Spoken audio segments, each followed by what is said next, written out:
always surprised when I'm in Saudi Arabia because I go there with a sort of sense of dread of how difficult it will be to photograph and how impenetrable the place is. And then I find myself there and having fun. The women in Saudi Arabia are really aware of how constricted their lives look because they're always criticized for it. A lot of people think that no one in Saudi Arabia has fun because so much happens behind closed doors, and it's also such a private society. So it takes a very long time to get people to allow you to go indoors and to photograph it. There were a few pictures that stuck with me over time, and probably Khadija's house when the women were practicing dancing for an upcoming wedding, and they had a disco ball and they sort of just put on this loud music and they were all dancing around the living room. And it was such a great moment because everyone was just laughing and having fun.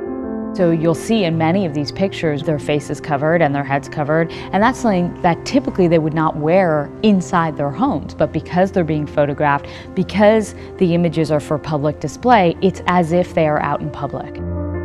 I think at some point people feel like the only way to push the country forward is to push a little bit, and some people are more willing than others to take the fall. You know, I photographed the singer who had probably one of the most beautiful voices I've ever heard in my life. Again, singing is illegal. Women can't sing in public. I asked her a million times, are you sure it's okay to be photographed? Are you sure I can use your name? Are you sure? And she said, look, my family supports me 100%. You know, they're not pushing the boundaries just for the sake of pushing the boundaries. They're pushing the boundaries because they have this incredible talent, or they have this incredible dedication or curiosity that they can't suppress.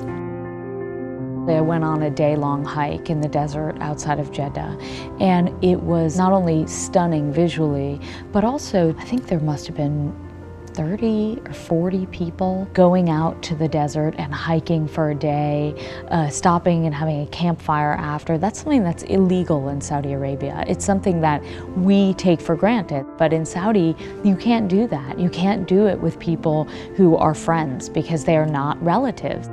And so there are all these little things happening. It is changing little by little. I'm always learning when I go to a place like Saudi, but a lot of it we don't see.